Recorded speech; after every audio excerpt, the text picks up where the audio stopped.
Karena dengan ketaatan kita, kesetiaan kita kepada Tuhan, maka itulah awal mula Tuhan menambahkan berkatnya buat kita. Bagi kita mahasiswa, kalau kita takut akan Tuhan, maka Tuhan akan tambahkan pemahaman, pengertian kita makin bertambah dalam dan luas tentang firman. Bagi kita para orang tua, kalau kita takut kepada Tuhan, taat sama Tuhan, Tuhan akan mudah memberkati karir, usaha, pekerjaan, dan bisnis kita. Sama juga bagi kita hamba-hamba Tuhan. Kalau kita semakin taat sama Tuhan, mempraktekkan menghidupi firman Tuhan, saudara-saudara, Tuhan pun akan lebih mudah memberkati pekerjaan, usaha, bisnis, rumah tangga, keluarga, pelayanan kita. Semuanya diawali. Rasa takut akan Tuhannya, hormat, setia kepada Tuhan.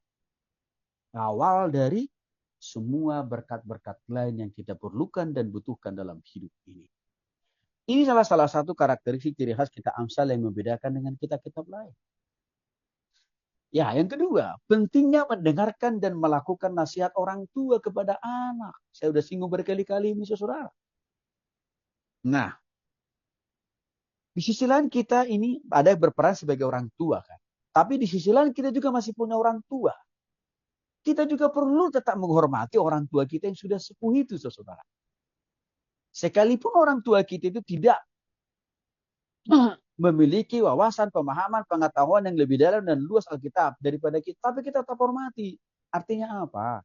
Kalau saran, masukan, nasihat, didikan dari mereka itu masih benar, kenapa tidak kita lakukan? Kecuali kalau orang tua kita nyuruh kita jadi maling, ya jangan lakukanlah. Nyuruh kita nyopet, ya janganlah. Tapi kalau masih sesuai dengan firman Tuhan, ya kenapa enggak kita lakukan? Harus kita lakukan. Kenapa? Karena orang tua kita yang terbatas pemahaman dan pengetahuannya sekalipun itu Tuhan juga bisa pakai untuk menjadi perpanjangan tangan Tuhan, mengingatkan kita, mengajar kita, membimbing kita. Dan janganlah menyia-nyiakan ajaran ibumu, jangan anggap enteng. Saran, masukan, didikan, arahan dari ibu. Nah, seringkali ini anak-anak nih. Saya kembali ke contoh kasus yang tadi, ponakan dari teman saya itu. Kenapa dia gagal dalam studinya? Karena rasa hormatnya sama mamanya sama sekali tidak ada. Tidak ada rasa hormatnya. Maka saya dengar, mamanya pun sering dia lawan. Maka hasilnya apa? Gagal. 2,5 tahun. Terbuang waktu hidupnya sia-sia. Nah ini penting. Jangan kita hanya menaruh rasa hormat dan taat kita kepada bapak kita, tapi kepada ibu juga penting. Anak saya yang sudah lulus dari ITB, yang sudah kerja di Bali. Saya selalu bilang sama dia, sekarang kamu udah sarjana, udah punya uang sendiri, udah punya posisi, sudah jadi bos. Tapi Papa ingatin ya, hormatmu, taatmu, sama Papa dan juga sama mamamu tidak boleh berkurang. Kalau kamu masih mau terus diberkati dan dipakai oleh Tuhan. Itu kata kuncinya. Maka di kitab lain juga sebenarnya salah satu isi hukum Taurat. Hormatilah ayah dan ibumu supaya panjang umurmu. Apa maksudnya ayat itu? Itu koheren dengan ayat ini. Relevan dengan Amsal pasal 4 ini. Penghormatan dan ketaatan kita terhadap orang tua sangat mempengaruhi berkat Tuhan bagi kita anak.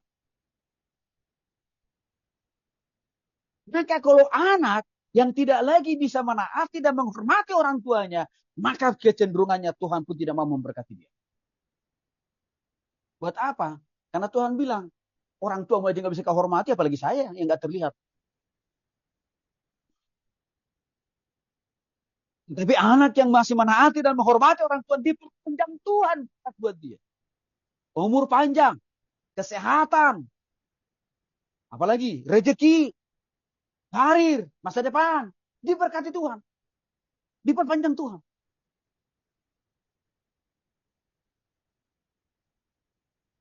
Ini penting.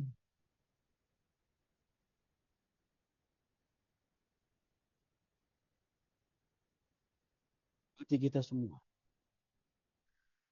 Kemudian yang ketiga, karakteristik kita Amsal adalah menjelaskan perbedaan orang bijak versus lawan orang bodoh. Amsal pasal 10 ayat 1, tetapi anak bebal adalah kedukaan ibunya. Artinya, anak yang pemalas, anak yang belum bertobat dan belum berubah, hanya menjadi sumber masalah di keluarganya. Hanya menjadi sumber persoalan dimanapun dia berada.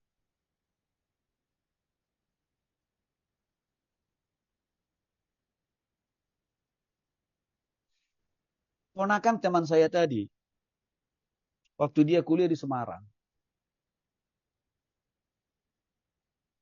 dia dibiayai oleh omnya. Dan omnya itu orang hebat. Karena omnya itu adalah guru besar. Pendiri dari kampus di mana ponakannya ini dikuliahi dan dibiayai. Rupanya, dulu anak ini pun waktu mata kuliah omnya, anak ini pun tidak pernah masuk.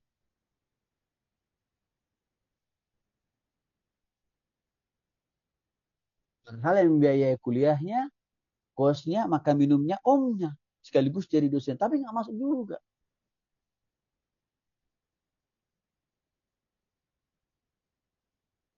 Itu wajar saja. Ditambah lagi, dia juga tidak mau dengar apa saran masukan dari mamanya. Karena papanya sudah meninggal.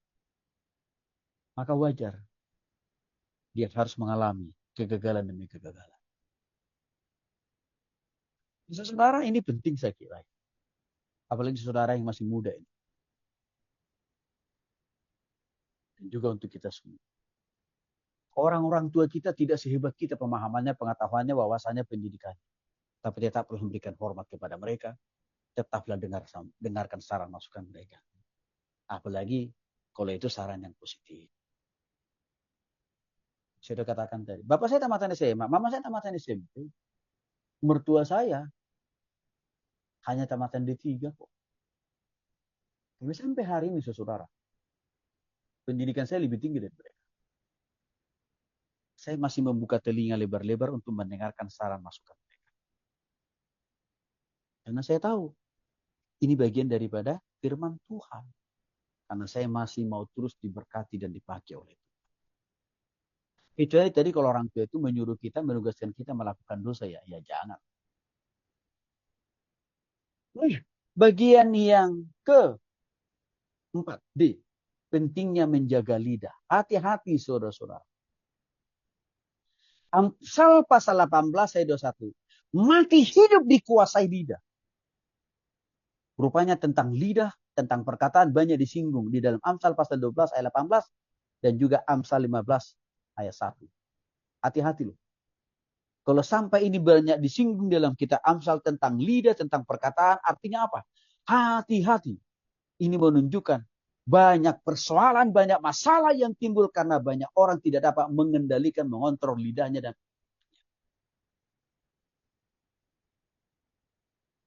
rusak dan hancurnya hubungan suami istri. Seringkali disebabkan karena apa? Istri tidak dapat mengendalikan lidah atau perkataan. Atau sebaliknya, suami tidak dapat mengendalikan lidah dan perkataan. Dikit-dikit cerai. Bubar benaran dunia. Hati-hati dengan lidah.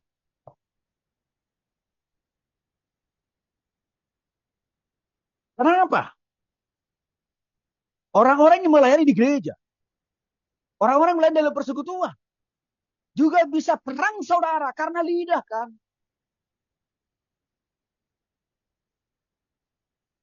Karena kita seringkali menyalahgunakan lidah ini untuk apa?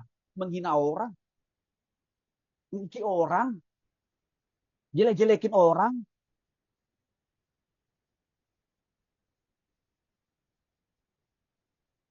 Sehingga dimanapun kita berada jadi sumber masalah, jadi biang kerok. Dulu gereja persekutuan itu aman-aman aja. Sebelum kita datang. Tapi setelah kita datang, terjadi baku hantam.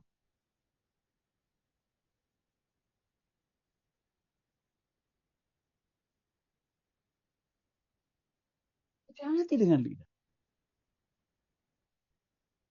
Hancurnya kerjasama antara atasan dan karyawan-karyawan dengan atasan. Itu bisa diakibatkan oleh apa? Penyalahgunaan lidah, saudara.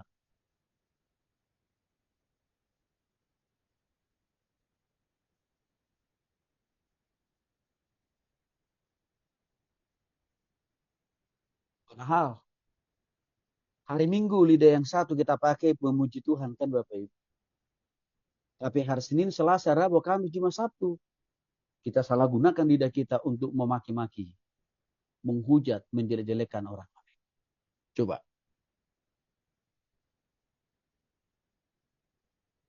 Kita Yakobus juga menyinggung tentang bahayanya menyalahgunakan. Jangan sampai saudara, kita sudah banyak belajar firman Tuhan. Kita masih membiasakan diri kita, membiasakan lidah kita untuk mengungkapkan kata-kata yang negatif. Hati-hati. Makanya tadi diingatkan ya, kalau nggak perlu ngomong, nggak usah banyak bicara. Ngomong aja sih adanya, proporsional. Hamba-hamba Tuhan bisa juga hancur karena masalah lidah.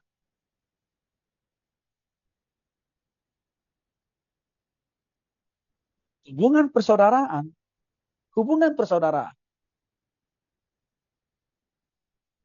kita dengan saudara sendiri, itu bisa hancur sehancur-hancur. Karena lidah kita salah menyalahgunakan. Hati-hati. Ini yang bagian yang kelima. Nasihat praktis. Bagaimana menjadi orang kaya. Bagaimana menjadi orang sukses. Dalam studi, pekerjaan, karir, dan pelayanan. Juga kita Amsal memberikan cara strategi. Khususnya dalam Amsal pasal 6 ayat 6-8. Tentang semut dan kemalasan. Hai pemalas. Itulah kepada semut. Perhatikanlah lakunya dan jadilah bijak. Kemalasan ini banyak disinggung dalam kitab Amsal. Amsal pasal 11 ayat 24 sampai 25, Amsal pasal 13 ayat. Rupanya menjadi orang sukses, menjadi orang kaya, menjadi orang berhasil, kuncinya gampang. Gak perlu ke dukun. Gak perlu ke datu. Gak perlu ke tempat-tempat lain. Kembali kepada Tuhan dan firman-Nya. Amsal 6 ayat 6 sampai 8. Belajar dari semut. Kan maksudnya kita perlu belajar dari semut. Semut itu super rajin. Coba saudara perhatikan semut di rumah kita. Semut itu pagi siang malam. Gak pernah henti-hentinya mereka mencari sumber makanan. Sekalipun seekor semut sudah bawa bawaan yang berat tuh, lalu nanti berpapasan dengan teman semut yang mereka masih sempat-sempat aja salaman. Dan mereka non-stop bekerja. Alias artinya apa? Semut itu jauh dari yang namanya kemalasan. Tahukah saudara? Tidak ada semut lulusan SD. Apalagi lulusan SMP, SMA. Bahkan tidak ada juga semut yang jadi sarjana. Semut tidak pernah menginjakkan kaki di bangku sekolah. Semut tidak punya gelar. Tidak juga punya pengetahuan yang dalam dan luas seperti kita. Tidak. Tapi mereka super rajin. Berbeda dengan kita manusia. Udah disekolahkan dari rumah, TK, SD sampai perguruan tinggi. Tapi kemalasannya keterlaluan. Masih malas berdoa, malas baca Alkitab, apalagi melakukannya. Masih malas ibadah, malas melayani, malas bekerja, malas belajar, malas berusaha, malas berjuang. Malulah kita. Yang katanya makhluk tertinggi, termulia, dicipta, dijadikan oleh Tuhan. Tapi kita masih jauh dibanding daripada semut tentang kerajinan karena kita masih dalam posisi malas.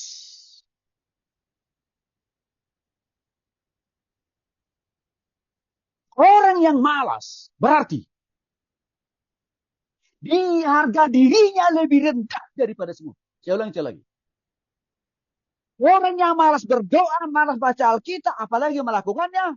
Malas melayani, malas ibadah, malas bekerja, malas berusaha, malas berbisnis, malas melayani. Berarti harga diri orang itu lebih rendah dan rendah daripada semut. Saya sudah lama memahami ayat ini. Maka saya menjaga harga diri saya untuk tidak malas. Saya tidak mau lebih rendah harga diri saya di bawah semut.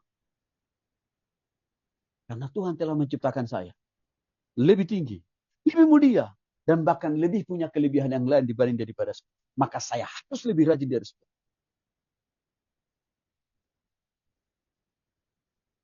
Saudara-saudara, ketahuilah, kalau kita masih malas melakukan semua hal, berarti dengan sengaja saudara menempatkan diri saudara lebih rendah di bawah dari semut. Ini perlu kita paham.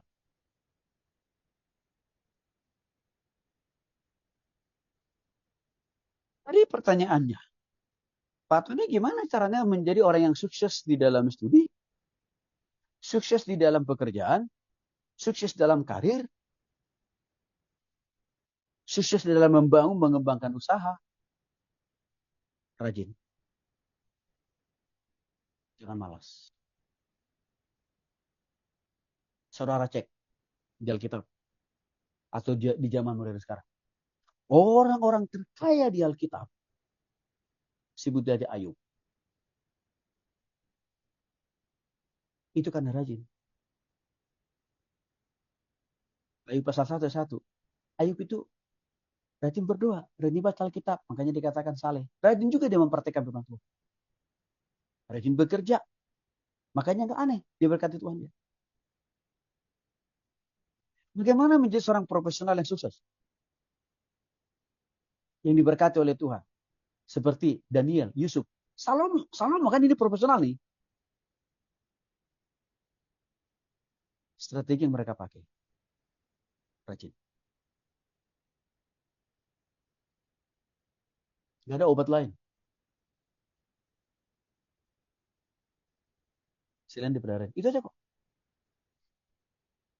Teman-teman saya hamba-hamba Tuhan. Bagaimana jadi seorang hamba Tuhan yang sukses? Yang berhasil di mata Tuhan. Rajin. Jangan rajinnya khotbah hari Minggu. Lalu sini Selasa, Rabu, kami cuma satu kita pakai tidur. Nggak bisa itu. Rajin itu harus setiap detik. Menit, jam, hari, minggu, bulan. Karena sama saudara. Setelah itu justru lebih banyak aktivitasnya di hari Senin, Selasa, Rabu, kami cuma Sabtu. Saya lebih sibuk di situ justru. Dibanding hari Minggu. Artinya apa? Saya tidak hanya rajin berkhotbah hari Minggu, enggak. Hari biasa juga saya rajin kok. Kadang-kadang itu kan kritikan jemaat ke kita kan. Hamba-hamba Tuhan ini. Hanya kelihatan sibuk di hari Minggu gitu. Tapi Senin sampai dengan Sabtu. Kita nggak pernah kunjungan ke jemaat. Pemuritan kita, PA kita, komsel kita nggak jalan. Ini salah ini. Karena persoalan pergumulan pendampingan terhadap jemaat itu bukan hanya hari Minggu dibutuhkan, tapi juga setiap hari-hari saya dari Senin, Selasa, Rabu, Kamis, Sabtu. Saya isi apa? Komsel, pengembalaan, pemuritan. Gitu loh.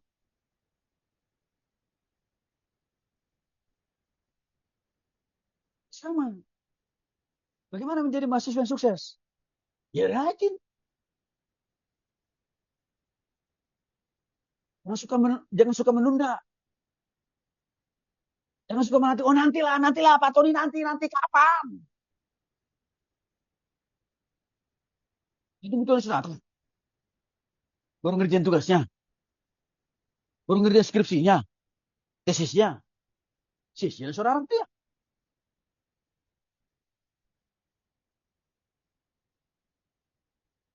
Hati-hati dengan kata nanti loh. Di balik kata nanti itu, ada virus yang sedang menguasai kita. Itu apa? Virus kemalasan.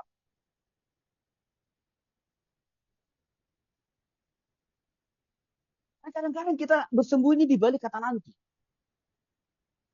Lalu Tuhan sudah kasih kita apa? Napas hidup, kekuatan, kesehatan. Tapi kita selalu berkelit di balik nanti. Hari esok masih ada. Iya, hari esok masih ada. Tapi besok saudara belum tentu masih hidup di muka bumi ini. Besok saudara belum tentu masih sehat seperti sekarang.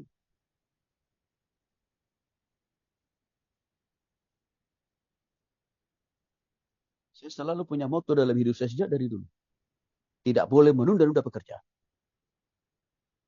Karena itu jadi beban. Buat kita hari ini, esok, dan seterusnya. Kalau kita tunda terus. Saya selalu punya prinsip. Hari ini, kerjakan yang bisa dikerjakan. Selesaikan yang bisa diselesaikan. Tuntaskan yang bisa dituntaskan. Jangan pakai kata nanti. Karena Tuhan juga sama. Gak pernah Tuhan selalu pakai kata nanti atau kapan. Dan coba, kalau Tuhan pakai kata nanti terhadap kita. Contoh, Tuhan bilang, nantilah ya, saya kasih nanti aja saya kasih kau napas kehidupan. Matilah kita semua. Kalau Tuhan selalu bilang, nantilah ya, saya kasih kamu kekuatan kesehatan. Matilah kita. Hati-hati dengan kata nanti. Nah, dibalik itu, si Bolis sedang bekerja. Menawarkan virus kemalasan.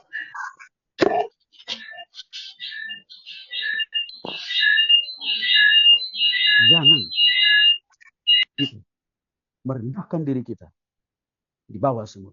Itu namanya terlalu. Keenam. Nasihat yang keenam, karakteristik atau tidak kita Amsal. Menjelaskan istri yang bijak. Amsal pasal 31 ayat 10 sampai 31. Atau ciri-ciri wanita yang cantik dan menarik. Kemolekan adalah omong kosong. Kecantikan sia-sia. Tapi istri yang takut sama Tuhan. Takut sama Tuhan. Menjauhi dosa, menjauhi kemalasan. Dipuja-puji Tuhan dan juga suaminya. Saudara yang dikasih oleh Kristus. Tuhan tidak bangga. Karena tiap hari Bapak itu boleh. Tiap hari saudara ibu-ibu perempuan. Bolak-balik salon. Tuhan tidak bangga. Tuhan tidak senang. Kalau engkau tidak takut akan Tuhan. Makanya dikatakan kemolekan omong kosong. Saya kira banyak wanita-wanita perempuan-perempuan di muka bumi ini. Hanya sibuk dipercantik penampakan luarnya. Tapi isinya, dalamnya, karakternya, sifatnya, perilakunya, cara berpikirnya, etika komunikasinya, bagaikan kuburan. Memang kalau kita lihat, artis-artis yang terkenal itu Bapak Ibu. Apa kurangnya coba? Cantik. Suaminya ganteng pula. Ditambah. Terkenal. Populer kan? Terus apa lagi? Punya harta. Tapi coba saudara bayangin. Baru 1 bulan nikah. Bulan depan sudah cerai. Baru 1 minggu nikah. Sudah minta pisah. Sudah terjadi kekerasan dalam rumah tangga atau KDRT. Persoalannya di mana? Karena seringkali para wanita atau juga para laki-laki hanya mengedepankan apa? Kemolekan secara fisik, kecantikan secara rupa. Tapi lupa karakter, perilaku, tindakan, dan perbuatan. Jika kita Amsal mau ingatkan kita sebenarnya. Engkau jangan hanya sibuk mempercantik wajahmu, penampilanmu. Semuanya itu sia-sia. Kalau engkau tidak memiliki karakter seperti karakterku, kata Tuhan. Kalau engkau tidak memiliki cara berpikir seperti cara berpikir. Jadi ibu-ibu, ini penting. Dulu waktu saya pacaran, waktu jadian sama Ibu Linda, saudara-saudara, kado ulang tahun yang saya kasih ke dia, bukan traktir makan, bukan beli baju. Tapi yang saya cari, yang saya beli dan saya kasih buat dia adalah buku rohani yang isinya kita amsal dengan judul Menjadi Wanita yang Cakap.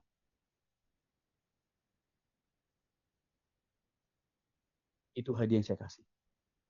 Waktu itu dia bertanya, kenapa harus buku ini?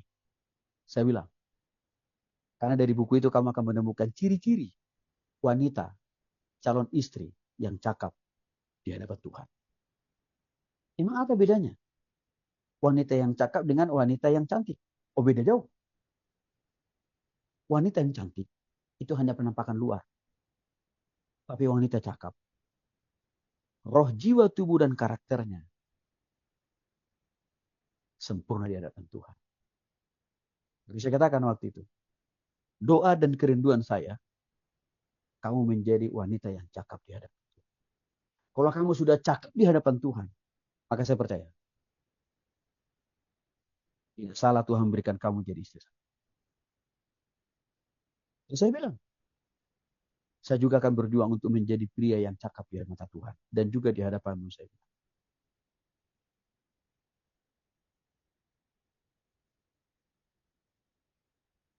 Ini penting kita pahami, karena dunia ini seringkali menawarkan kecantikan jadi tujuan hidup. Kemolekan, ya, jadi target semua orang. Padahal jauh dari firman Tuhan. Bagian yang berikutnya, kita